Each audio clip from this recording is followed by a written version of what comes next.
Hello ಎಲ್ಲರಿಗೂ welcome back ಮತ್ತೊಂದು mini blog. ಇವತ್ತು ಮಧ್ಯಾಹ್ನ ತೋಟಕ್ಕೆ ಹೋಗಿದ್ದೆ. ಅಮ್ಮ ಅವ್ರು ಹತ್ತಿ ಬಿಡಿಸ್ತಾ ಇದ್ರು, ಸ್ವಲ್ಪ ಹೆಲ್ಪ್ ಮಾಡಿ ಹಾಗೇನೆ ಅಲ್ಲೇ ಊಟ ಮಾಡ್ಕೊಂಡು ಬರೋಣ ಅಂತ. ತೋಟದಲ್ಲಿ ಊಟ ಮಾಡಿರೋ ನಿಮ್ಗೆ ಎಕ್ಸ್ಪೀರಿಯೆನ್ಸ್ ಯಾರಿಗಾದ್ರೂ ಇದ್ರೆ ಕಮೆಂಟ್ ಮಾಡಿ. ಬಟ್ ನಂಗಂತೂ ತೋಟದಲ್ಲಿ ಊಟ ಮಾಡೋದು ತುಂಬ ಇಷ್ಟ. ಯಾಕಂದರೆ ಸ್ವಲ್ಪ ಕೆಲಸ ಮಾಡಿದ್ರೂ ಸಹ ಅಲ್ಲಿ ಹೊಟ್ಟೆ ಸ್ವಲ್ಪ ಜಾಸ್ತಿನೇ ಹಸುವಾಗುತ್ತೆ. ಹಾಗೆಯೇ ತೋಟದಲ್ಲಿ ಕುತ್ಕೊಂಡು ಊಟ ಮಾಡಿದ್ರೆ ಒಂಥರ ಮನಸ್ಸಿಗೆ ನೆಮ್ಮದಿ, ಹಾಗೆಯೇ ತುಂಬ ಖುಷಿ ಆಗುತ್ತೆ. ಹೀಗಾಗಿ ಒಂದ್ಸಲ ತೋಟದಲ್ಲೇ ಊಟ ಮಾಡಿ ಬರೋಣ ಅಂತ ಇವತ್ತು ನಾನು ಹೋಗಿದ್ದು. ಹತ್ತಿನ ಬಿಡಿಸ್ಬಿಟ್ಟು ಮಧ್ಯಾಹ್ನ ಊಟಕ್ಕೆ ಅಂತ ಹೇಳಿ ಎಲ್ಲರೂ ಕೂತ್ಕೊಂಡ್ರು. ಅಮ್ಮ ಚಿಲ್ಟುಗೂ ಸಹ ತಿನ್ನಿಸ್ತಾ ಇದ್ರು. ಬಟ್ ನಾನು ಆಮೇಲೆ ತಿನ್ನೋಣ ಅಂತ ಇವರೆಲ್ಲರಿಗೂ ಊಟಕ್ಕೆ ನೀಡ್ಕೊಟ್ಟೆ.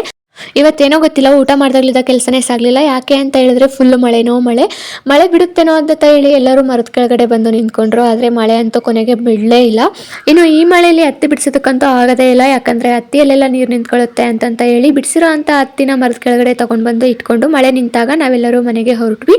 ಮನೆಗೆ ಬಂದು ನೋಡಿದ್ರೆ ಇನ್ನೊಂದು ವ್ಯವಸ್ಥೆ ಸ್ಟಾರ್ಟ್ ಆಗಿತ್ತು. ಏನು ಅಂತ ಹೇಳಿದ್ರೆ ನೋಡಿ, ಇಲ್ಲಿ ಮಳೆ ಬಂದುಬಿಟ್ಟು ಫುಲ್ ನೀರು ನಿಂತಿದೆ. ಇನ್ನು ಸ್ವಲ್ಪ ಹೊತ್ತು ಮಳೆ ಬಂದರೆ ಮನೆ ಒಳಗಡೆ ನೀರು ನುಗ್ಗುತ್ತೆ ಅಂತ ಹೇಳ್ಬಿಟ್ಟು ಅಪ್ಪ ಒಂದು ಚಲಕೆ ತಗೊಂಡು ಸ್ವಲ್ಪ ದಾರಿ ಮಾಡ್ತಾ ಇದ್ರು. ಅಂದ್ರೆ ನೀರೆಲ್ಲ ಹೋಗ್ಬೇಕು ಅಲ್ವಾ, ಅದಕ್ಕೋಸ್ಕರ. ಮೊನ್ನೆ ತಾನೇ ಪಂಚಾಯತ್ ಕಡೆಯಿಂದ ಮಣ್ಣು ಹಾಕ್ಸಿದ್ರು ನೋಡಿ. ಚಿಕ್ಕ ಮಳೆಗೇನೆ ಒಂದೇ ಒಂದು ಸಲಕ್ಕೆ ಎಷ್ಟೆಲ್ಲ ನೀರು ನಿಂತಿದೆ ಅಂತ. ಏನು ಮಾಡೋದಕ್ಕಾಗೋದಿಲ್ಲ, ಮನೆ ಮುಂದೆ ನೀರು ನಿಂತಿರೋದು ನಮ್ಮ ಮನೆ ಮುಂದೆನೇ ಅಲ್ವಾ ಅಂತ ಹೇಳಿ ನಾವೇ ಕ್ಲೀನ್ ಮಾಡ್ಕೋಬೇಕು. ಸೊ ನಮ್ಮಪ್ಪ ನೀರು ಹೋಗೋದಕ್ಕೆ ಅಂತ ಹೇಳಿ ಚಲಕೆ ತಗೊಂಡು ಒಂದು ಸ್ವಲ್ಪ ದಾರಿ ಮಾಡ್ದಂಗೆ ಮಾಡಿದ್ರು, ನೀರೆಲ್ಲ ಹೊರಟೋಗುತ್ತೆ ಅಂತ. ಇದಾಗಿತ್ತು ಇವತ್ತಿನ ವಿಡಿಯೋ. Thank you.